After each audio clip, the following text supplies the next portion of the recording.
오늘 우리가 함께 본문 말씀을 읽었는데 오늘 본문 말씀에 보면 성전을 배경으로 하는 말씀이 나옵니다. 이 말씀 속에서 우리가 예배를 새롭게 하자라는 주제 속에서 예배로 모이고 은혜를 경험하라라는 제목으로 하나님 말씀 함께 나누도록 하겠습니다. 본문이 성전으로 배경을 하고 있다라고 말씀을 드렸습니다. 그렇다면 여러분, 성전은 어떤 곳일까요? 성전은 어떤 곳입니까? 성전은 하나님 앞에 매일같이 제사가 드려지는 곳입니다. 매일매일 정해진 장소에서 정해진 시간에 하나님 앞에 제사를, 하나님 앞에 예배를 드리는 곳이 바로 성전입니다. 우리가 마치 오늘도 우리가 정한 시간에 나와서 또 정한 장소에서 하나님을 예배드리는 것처럼 구약 시대에도 또 예수님 당시에도 그렇게 정해진 장소에서 정해진 시간에 하나님 앞에 제사와 또 예배가 드려졌던 것을 우리가 볼 수가 있습니다. 그런데 이렇게 예배를 드리는 가운데 두 사람이 각각의 기도를 올려드렸는데, 한 사람의 기도는 하나님께 인정받는 기도가 되었는데 그에 반해 다른 한 사람의 기도는 인정받지 못하는 기도가 되었던 것을 우리가 볼 수가 있습니다. 오늘날 현대인들이 열심을 내며 살아가는 이유를 생각을 해보면 아마도 여러 가지 부분에 있어서 사람이 되었던 누군가가 되었던 그 무엇에 대해서 인정에 대한 욕구가 그 안에 있기 때문이다라는 생각을 합니다. 에이브러함 매슬로우는 1943년 인간 욕구에 관한 학설을 발표하면서 매슬로우의 인간 욕구 5단계라는 이론을 발표했습니다. 이 이론에 따르면은 첫 번째 단계는 어떤 욕구인가 하니 가장 기본적인 단계, 숨 쉬고 먹고 마시고 자고 생리적인 어떤 그런 욕구들, 이러한 것들을 가장 기본적인 1단계의 욕구라고 설명을 했습니다. 그래서 우리가 밥 먹는 것, 때마다 화장실 가는 것, 그리고 종족 번식을 위한 그런 본능들, 여러 가지 이런 기본적인 본능의 욕구를 가지고 있다라고 설명했습니다. 그리고 세 번째 단계로 넘어가면 이 세 번째 단계가 소속과 애정에 관한 욕구가 있다라고 설명을 했고요. 네 번째 단계는 우리가 흔히 말하는 명예욕이나 어떤 권리욕과 같은 어떤 존경에 대한 목마름, 존경에 대한 욕구, 이런 것들을 이야기를 했습니다. 그리고 다섯 번째 단계가 바로 자아실현의 욕구가 사람에게 있다라고 이야기를 했습니다. 그런데 중간에 빼먹은 게 하나 있죠. 두 번째 단계, 가장 기본적인 인간의 욕구, 바로 윗 단계에 있는 이 두 번째 계단의 단계에 해당하는 욕구가 안전에 대한 욕구인데, 이 안전에 대한 욕구는 어떤 것인가? 다른 사람들에게 인정받는 것들로부터 인정받는 것들을 통해서 스스로 안전감을 느끼려고 하는 욕구가 우리 안에 있다라고 설명을 했습니다. 그러니까 누군가에게 인정을 받으면 그 인정받는 것들을 통해 나는 참 안전하다라고 그렇게 안정감을 확인하려고 한다라는 이야기입니다. 그래서 우리는 어렸을 때부터 부모에게 혹은 자라면서는 우리 친구들 사이에, 동료들 사이에 그렇게 우리는 세상으로부터 무언가 인정받기를 원하는, 그렇게 인정받으려고 애를 쓰며 살아왔던 것을 우리는 잘 알고 있습니다. 그러나 정작 우리가 세상에서 인정받으려고 애를 쓰지만 어떻습니까? 우리가 인정을 받는다고 그것이 우리에게 완전한 안정감을 가져다 줍니까? 그렇지 못하더라는 겁니다. 세상에서 인정을 받지만 그 세상에서 받는 그 인정은 우리를 절대적인 안정감으로 인도해 주지는 못하다라는 것입니다. 오히려 인정받기 위해 애썼던 시간들, 우리의 물질, 때론 젊음과 인생을 다 쏟아 부었을지라도 자신의 삶의 안정을 그렇게 얻으려고 애를 쓰며 살아가지만 정작 그렇게 안정감을 누리며 살아가는 것은 쉽지 않더라는 것입니다. 그래서 우리는 누군가에게 인정받고 싶은 욕구는 있지만 오히려 채워지지 않는 그것들 때문에 오히려 목말라 하며 살아갈 때가 많이 있는 겁니다. 왜 그럴까요? 왜 우리는 사람에게 세상에서 인정받으려고 하지만 또 그것들로 채워지지 못하는 것들로 인해 우리는 그렇게 갈증을 느끼며 살아가고 있을까요? 이것은 인간이 사람에게 인정받는 것, 세상으로부터 인정받는 것으로는 궁극적으로 우리 내면 깊은 곳에 있는 우리의 내적인 배고픔들, 우리의 영적인 갈증들, 이러한 것들을 채울 수 없기 때문인 겁니다. 왜 그렇습니까? 우리의 내면을 완전히 채울 수 있는 것은 세상이 아니기 때문입니다. 우리의 속사람을 우리의 내면의 깊은 곳까지 완전히 채울 수 있고 그것으로부터 우리가 만족함을 누릴 수 있도록 하는 것은 우리가 하나님으로부터 인정받을 때에만 가능하기 때문에 그렇습니다. 하나님이 나를 하나님의 자녀로 인정해 주시고, 나를 하나님이 하나님의 사람으로 인정해 주시고, 나를 하나님의 거룩한 백성으로 인정해 주실 때에 거기서 우리는 진정한 만족을 누릴 수 있다는 이야기입니다. 그러므로 무엇보다 우리가 이 땅을 살아가면서 힘쓰고 노력해야 할 것이 무엇이겠습니까? 하나님께 인정받는 삶이 무엇인가? 내가 어떻게 하나님 앞에 인정받을 수 있을 것인가? 이것을 알고 하나님께 인정받는 삶으로 살아가는 것, 여러분 이것이 가장 보통의 삶인 줄 여러분 믿으시기를 바랍니다. 그런데 여러분, 우리가 하나님께 인정받으려고 하면 문제가 되는 것이 있습니다. 우리가 하나님께 인정받고자 하지만 하나님께 인정받으려고 하면 가장 먼저 우리에게 필요로 하고 또 요구되는 것이 있습니다. 무엇일까요? 그것은 바로 죄 많은 인간이 하나님께 인정받으려면 그 죄의 문제가 해결되어야 한다라는 것입니다.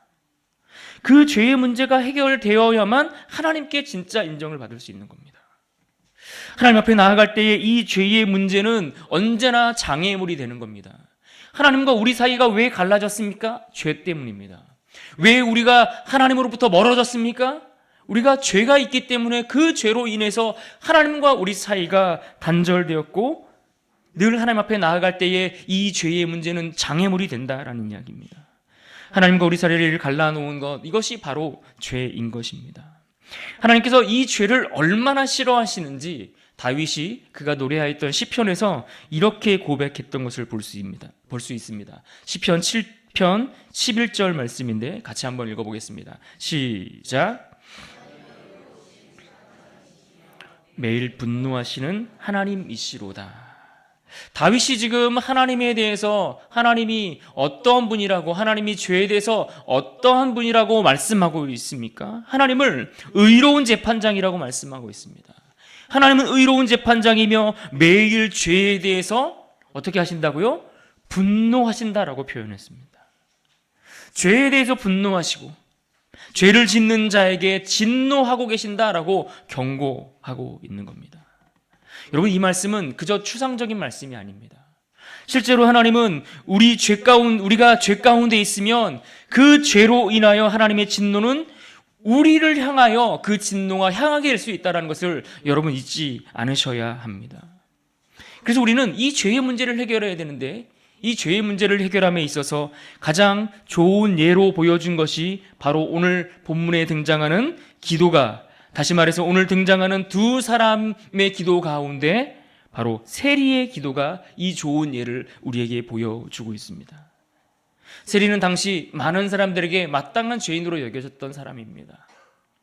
그는 로마의 속국으로 지내면서 로마를 위해 자기 백성들의 세금을 걷어서 또 그것들을 세금을 착복해서 로마에게 그 세금을 갖다 바칠 뿐만 아니라 그 세금을 오히려 자신의 주머니로 채우려고 했던 그러한 매국노요, 민족의 배반자로 여겨졌던 인물이 당시의 세리라는 인물이었습니다. 그런데 지금 그와 같이 모든 사람이 봤을 때 죄인으로 취급받고 죄인으로 여겨지고 불경건하고 아주 죄 많은 그러한 사람으로 여겨졌던 그 인물이 오늘 성전에 올라가 예배하며 이러한 기도를 드리고 있는 겁니다. 어떤 기도를 드립니까? 13절 말씀해 보십시오. 13절 말씀 함께 읽습니다. 시작. 나를 불쌍히 여기소서, 나는 죄인이로소이다. 세리가 지금 하나님 앞에 나아가 예배드리며 기도하는데 어떻게 기도를 드립니까? 나를 불쌍히 여기소서, 내가 죄인입니다 라고 그는 고백하며 기도하고 있다는 겁니다. 여기서 지금 세리가 사용했던 불쌍히 여기다라는 이 말의 원어적 의미와 같은 의미가 사용된 단어가 한 군데 더 있는데 히브리서 2장 17절입니다. 이 히브리서 2장 17절과 오늘 본문 이 두 곳에서만 이 같은 의미의 단어가 딱 두 번 사용되었는데 히브리서 2장 17절 말씀 뭐라고 말씀합니까? 같이 읽습니다. 시작. 그러므로 그가 범사의 형제들과 같이 되심이 마땅하도다. 이는 하나님의 일에 자비하고 신실한 대제사장이 되어 백성의 죄를 속량하려 하심이라. 여기에 보면 속량하다라는 의미가 단어가 나와 있는데, 이 속량하다라는 단어의 의미가 오늘 본문 속에 나오는 불쌍히 여기다라는 단어와 같은 의미의 단어입니다. 그러니까 제사를 드릴 때, 우리가 예배를 드릴 때 그 예배 가운데 어떤 일이 벌어진다는 겁니까? 죄를 속량하는 것, 우리가 죄의 사함을 받는 것, 이것을 뜻하는 것이 불쌍히 여기다, 죄를 속량하다, 이런 의미입니다. 여러분, 구약시대에 드려졌던 제사의 모습을 생각해 보시고 떠올려 보십시오. 보통 제사 때 어떻게 제사를 드립니까? 제사를 드리는 사람이 제물을 가지고 제사장 앞으로 나옵니다. 그러면 개인이든 백성이든 그 가지고 온 제물에 자신의 죄를 혹은 백성들의 죄를 안수해서 그 제물에 그 죄를 다 전가하는 겁니다. 죄가 그 제물에게로 다 옮겨간다라는 이야기입니다. 그러고 나면 그 죄를 대신 짊어진, 그 죄가 전가된 그 짐승을 잡아서 죽여서 불로 태워서 그렇게 하나님 앞에 제사를 드리고 예배를 드리게 되는 겁니다. 그렇게 하고 난 후에야 비로소 그 제물을 가지고 나아온 그 제사를 드리는 그 사람의 죄가 하나님 앞에서 사함을, 용서함을 받게 되는 겁니다. 여러분, 이와 같이 우리는 예수 그리스도로 말미암아 우리의 죄가 속량함을 받게 된 것입니다. 우리의 죄의 값을 대신 예수 그리스도께서 짊어지시고 십자가에 달리신 것입니다. 그 십자가에서 죽으신 사건은 우리의 죄를 대신 짊어진 사건입니다.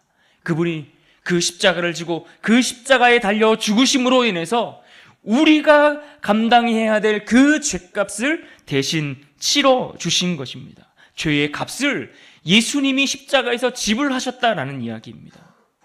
그래서 그분의 죽음과 그분의 부활로 인해 그분의 그 죄 없으심과 그분의 순결한 그 의가 우리에게 전가되어 그분을 믿는 자가 그분과 연합함으로 우리가 예수 그리스도 안에서 비로소 의롭다함을 인정받게 된다는 것입니다. 우리가 어떻게 의롭다함을 인정받는가 하니 예수 그리스도로 인하여 그분이 죄값을 치른 그 사건을 통해서 내가 대신 의롭다함을 인정받게 된다는 것입니다. 그렇게 우리는 예수님의 그 십자가로 인해 우리의 죄 용서와 그 죄로부터 깨끗함을 인정받게 되는 것입니다. 여러분, 이 세리가 지금 성전으로 올라가 드리는 그 예배의 자리에서 바로 이와 같은 기도를 드렸다라는 이야기입니다. 자신의 죄가 하나님 앞에 용서함 받기를, 자신의 그 더러움이, 자신의 그 죄 많음이 하나님 앞에 온전히 씻겨지고 하나님 앞에 의로운 자라 인정받기를 원하는 그러한 기도를 그가 드렸다라는 이야기입니다. 그는 그렇게 예배의 자리에서 하나님 앞에 나아가 그 기도를 통해 죄 용서함을 받았다라는 것을 오늘 예수님은 우리에게 비유로 말씀해 주고 있습니다. 여러분, 마찬가지로 우리가 이 예배의 자리 가운데 우리가 가장 관심 있게 나아가야 할 것이 무엇입니까? 우리가 이 예배를 통해 하나님 앞에 인정받는 자리가 되어야 한다는 것입니다. 하나님 앞에 나아갈 때에 하나님이 우리를 받아주시고 우리를 인정해 주시고 하나님의 자녀로 품어주시는 그러한 은혜를 우리가 경험해야 하는 겁니다. 그래서 우리가 이 예배 자리 가운데 하나님께 나의 죄를 고백하고 나의 죄를 대신 짊어지신 예수 그리스도 안에서 그 죄의 용서와 더 나아가 하나님의 그 의롭다 인정함을 받는 은혜의 자리가 이 자리가 되어야 하는 것입니다. 여러분, 오늘 우리가 예배를 드려야 하는 이유가 바로 여기에 있는 것입니다.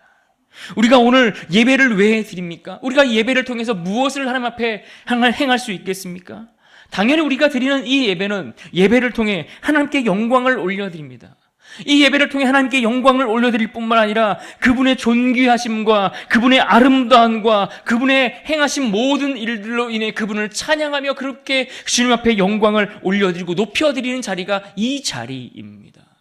그러나 동시에 우리 죄인된 우리가 하나님 앞에 나아가 그리스도 예수 안에서 우리를 속량해 주시는 그 은혜를 사모하며 그 은혜를 경험하는 자리가 되어야 하는 것입니다. 그래서 이 예배의 자리는 하나님을 높여드릴 뿐만 아니라 또 하나님이 주신 그 은혜로 말미암아 하나님께 인정함을 받는 그러한 자리가 되어야 하는 것입니다. 사랑하는 여러분, 우리가 왜 이 예배의 자리를 사모해야 할까요?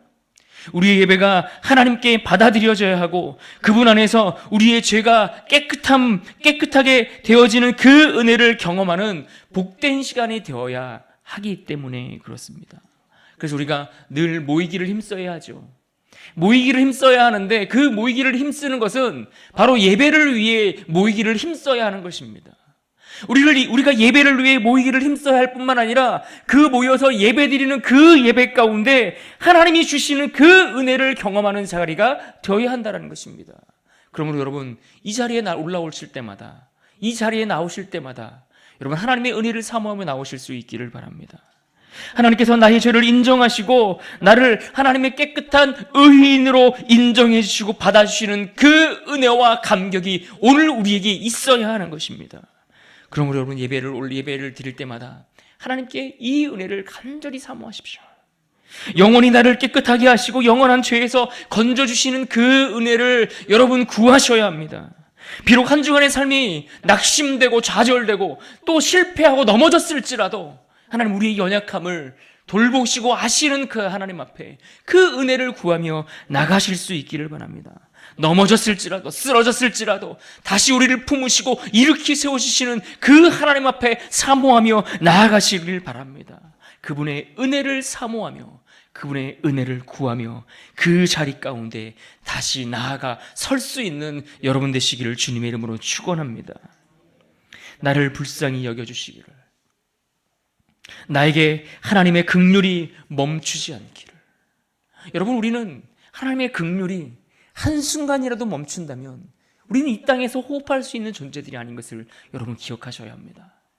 우리가 호흡하며 이 땅을 살아갈 수 있는 것은 하나님의 그 긍휼의 은혜가 오늘도 우리 가운데 흐르고 있고 그 은혜가 우리 가운데 부어지고 있기에 오늘도 우리가 호흡하며 그렇게 살아갈 수 있음을 여러분 기억하셔야 합니다. 여러분, 이것이 우리가 하나님 앞에 기도할 때마다, 하나님 앞에 예배할 때마다 우리가 올려드려야 될 고백이고, 또한 하나님이 주시는 그 은혜 가운데 믿음으로 응답하며 믿음으로 반응하며 마땅히 그분께 감사함으로 나아가야 할 우리의 태도인 것입니다. 이것이 오늘 우리가 누려야 할 은혜라는 이야기입니다. 그러나 여러분, 그럼에도 불구하고 우리가 예배를 드릴 때마다 주의해야 할 것이 한 가지 있습니다. 우리가 하나님 앞에 인정받는, 하나님께서 우리의 죄를 용서하시고 우리를 받아주시는 그 은혜를 사모해야 함에도 불구하고 우리가 하나님 앞에 나아갈 때마다 그 하나님의 은혜가 아닌 다른 무언가를 가지고서 하나님 앞에 나아가려고 하는 것들이 있다면 우리는 그것을 내려놓을 수 있어야 합니다. 하나님의 은혜가 아닌 다른 것을 가지고 하나님 앞에 나아가려고 생각하십니까? 여러분, 그것은 하나님 앞에 드려지는, 하나님 앞에 인정받는 예배를 드릴 수 없는 것이 되고 맙니다. 오늘 본문에 보면 하나님께 인정받는 기도의 모델로 제시되었던 이 세리의 기도와 달리 하나님께 인정받지 못했던 또 한 사람의 기도가 소개됩니다. 그것은 바로 바리새인이 드렸던 기도입니다. 바리새인은 누구입니까? 그는 누가 보아도 가장 경건한 모습을 갖추었고 도덕적으로 바른 아주 높은 수준을 자랑했던, 그렇게 사람들에게 존경받던 부류의 사람이 바로 바리새인들이었습니다. 그런데 그럼에도 불구하고 오늘 예수님께서 말씀하신 이 비유 속에서 그의 기도가, 이 바리새인이 드렸던 그 기도가 인정받지 못했다라는 것입니다. 왜요? 그가 인정받지 못한 이유가 무엇입니까? 그가 예배를 드리고 그가 주님 앞에 나아가는데, 하나님 앞에 예배하는 그 자리 가운데 나아갈 때에 은혜가 아닌 다른 무언가를 가지고서 그 예배 자리 가운데 나아갔기 때문이라고 말씀하고 있습니다. 그렇다면 그가 가지고 나아갔던 은혜 아닌 다른 것, 그 다른 것은 무엇이겠습니까? 자신의 도덕적인 깨끗함, 자신의 어떤 준법 정신, 자신의 경건 생활, 자신의 봉사, 자신의 섬김, 어떤 그런 내용들, 아니면 헌금 생활, 아니면 신앙의 경력들, 어떤 그가 행했던 종교적인 많은 활동들, 이것들을 가지고서 하나님 앞에 나아가면서 하나님 앞에 계산을 하고 있었더라는 거예요. 하나님, 내가 지난주 한 주간도 내가 얼마나 열심히 봉사했는지 아시죠? 내가 이번 주에는 이렇게 많이 하나님 앞에 헌금을 드렸어요. 내가 지난주에는 무엇도 하고 내가 하나님 앞에 이런 것들을 행했습니다 라고 그러한 그가 행했던 것들을 하나님 앞에 계산하면서 나아가고 있었다라는 것입니다. 그런데 여러분, 그거 아십니까? 하나님은 우리를 구원하실 때에 우리의 도덕적인 깨끗함 때문에 우리를 구원하지 않으셨다는 겁니다. 하나님이 우리를 구원하시는 그 일에 여러분이 어떤 교회의 직분자 가정의 자녀라고 해서 여러분을 구원하신 것이 아니라는 것입니다. 여러분의 집안의 배경이 좋아서도 아니고, 여러분의 도덕적인 어떤 깨끗함 때문도 아니고, 여러분이 살아가는 어떤 삶의 윤리의 수준이 남들보다 더 뛰어나서도 아니고, 여러분이 사회 속에서 생활하는 다른 직장인들과 비교해서, 다른 동료들과 비교해서 더 정직하게, 더 성실하게 여러분이 살아가고 있기 때문에 우리를 구원한 것이 아니라는 것입니다. 그렇다면 하나님이 우리를 왜 구원하셨습니까? 그 다른 사람들보다 더 깨끗하거나 더 의롭거나 더 성실하거나 이런 이유들 때문이 아니라면 도대체 하나님은 우리를 왜 구원하셨을까요? 하나님이 우리를 구원하신 것은 우리를 대신하여 죽으신 예수 그리스도 때문입니다. 우리의 죄를 대신하여 짊어지고 십자가에 달리신 예수 그리스도께서 흘리신 그 보혈의 피로 인하여 우리를 구원해 주신 것입니다. 다른 이유가 있는 것이 아닙니다. 그분이 우리의 죄를 대신해서 십자가를 지셨고, 그가 십자가에서 죽으신 그 사건은 나의 죄를 위해서 죽으신 사건이었기 때문에 그렇습니다. 예수 그리스도께서 우리의 죄를, 나의 죄의 그 값을 대신 지불해 주셨기 때문에, 그 십자가의 그 보혈로 인하여 오늘 우리를 구원하여 주신 것입니다. 그럼 여러분, 우리의 구원은 오직 예수 그리스도 그분의 은혜, 그분의 흘리신 그분의 십자가의 사랑, 그리고 그것들로 인하여 우리에게 주어진 그 믿음, 여러분, 그것으로 인하여 우리가 구원 얻었음을 여러분 잊지 마셔야 합니다. 그래서 언제나 우리의 구원은 하나님의 은혜입니다. 은혜는 값을 지불하고 받는 것이 아닙니다. 내가 값을 지불하고 얻는 것은 은혜가 아닙니다. 내가 값을 지불하지 않았지만, 내가 그 값에 합당한 그 선물에, 그 은혜에 합당한 어떠한 값을 지불한 것이 없지만 그저 내게 값없이 주어지는 것, 그것이 은혜입니다. 그래서 성경은 우리의 구원을 하나님의 선물이라고 말씀하고 있는 것입니다. 사랑하는 여러분, 오늘 우리가 구원을 얻은 것은 값없이 주신 하나님의 은혜입니다. 값없이 주신 하나님의 선물입니다. 여러분, 이것을 우리가 잊지 말아야 합니다. 그러므로 우리가 예배를 드릴 때마다, 사랑하는 여러분, 하나님 앞에 예배할 때마다 값없이 주시는 그 은혜에 반응하며 예배하기를 힘쓰는 여러분 되실 수 있기를 바랍니다. 오늘도 우리가 하나님을 예배할 때에 우리에게 주시는 그 은혜, 우리에게 값없이 주시는 그 은혜, 내가 아무것도 하나님 앞에 행한 것이 없는데 오늘도 값없이 우리를 하나님의 자녀라고 인정해 주시고, 우리를 하나님의 백성이라고 우리를 택하여 주시고, 우리를 사랑하여 주시는, 그래서 그분의 아들의 그 생명까지도 우리에게 아낌없이 내어주신 그 십자가의 사랑, 그 은혜에 정말 감사함으로, 정말 그 은혜에 감격하는 그 심령을 가지고 예배의 자리에 올라갈 수 있기를 힘쓰시기를 바라고, 그곳에서 내려지는 그 은혜를 날마다 사모하며 예배할 수 있기를 주님의 이름으로 축원합니다. 오늘 본문 마지막 절을 보시면 이러한 말씀을 덧붙여 주고 있습니다. 14절 말씀 같이 한번 읽어보겠습니다. 시작. 무릇 자기를 높이는 자는 낮아지고 자기를 낮추는 자는 높아지리라 하시니라. 예수님은 지금 이 비유를 우리에게 들어서 설명하시면서 두 가지 단어를 나란히 배치하셨습니다. 어떤 단어입니까? 높이다라는 단어와 낮추다라는 두 단어입니다. 높이다라는 단어와 낮추다라는 두 단어를 나란히 배치하시면서 우리에게 말씀해 주고 있습니다. 여러분, 여기서 말하는 높이다라는 이 단어는 바리새인이 자기를 정당화하는 모습에 빗대어서 사용된 단어가 바로 이 높이다라는 단어입니다. 어떻게 표현되고 있는 겁니까? 하나님 앞에 자신의 의로움을 입증하려고 애를 쓰는 모습인 겁니다. 하나님 앞에 예배하러 나가면서 하나님, 내가 얼마나 수고했는지 아시죠? 내가 얼마나 봉사하고 얼마나 섬기고 얼마나 많은 일들을 하나님 앞에 했는지 아시지요? 내가 다른 사람들처럼 거짓말도 안 했고 내가 다른 사람들처럼 속이는 일도 하지 않았고, 그가 하나님 앞에 행했던 일들을 하나님 앞에 입증하려고 자신을 높이는 행위를, 그런 의로움을 증명하려는 행위를 높이다라고 표현한 겁니다.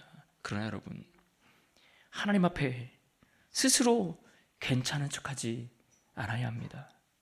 여러분, 우리가 하나님 앞에 나아가면서 내가 그저 깨끗한 척, 여러분, 이런 것 우리에게 요구되어오는 것들이 아닙니다.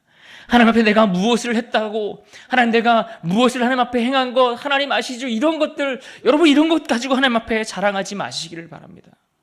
왜 그렇습니까? 우리의 재판관 되시는 하나님 앞에 우리가 아무것도, 우리는 그분 앞에 설 때 정말 아무것도 반박할 수 없는 그저 죄인뿐이라는 사실을 여러분 잊지 않으셔야 합니다. 그저 죄인인 우리를 하나님이 구원해 주신 것 아니겠습니까? 그럼 우리가 하나님 앞에 예배하면서 우리의 무엇을 자랑할 것이 없다라는 거예요. 우리가 하나님 앞에 우리 스스로를 높이는 것, 이것이 합당하지 않다는 겁니다. 이것은 하나님을 예배하는 자의 자세가 아니라는 거예요. 그렇게 스스로를 높이는 자는 결코 하나님의 그 은혜를 경험할 수 없게 되는 것입니다. 그러나 오늘 세리의 모습에 빗대어서 말씀하신 낮추다라는 이 단어를 여러분 주목해 보십시오. 이 낮추다라는 단어는 어떤 단어입니까? 머리를 숙여서 절하고 무릎을 꿇고 그렇게 심지어 엎드려 몸으로 자신의 겸손함을 표현한 단어가 바로 이 낮추다라는 단어입니다. 그러나 여러분 오해하지 말 것은, 겸손이라는 것은 그저 열등감에서 비롯되는 것, 이런 것이 겸손이 아님을 여러분 아셔야 합니다.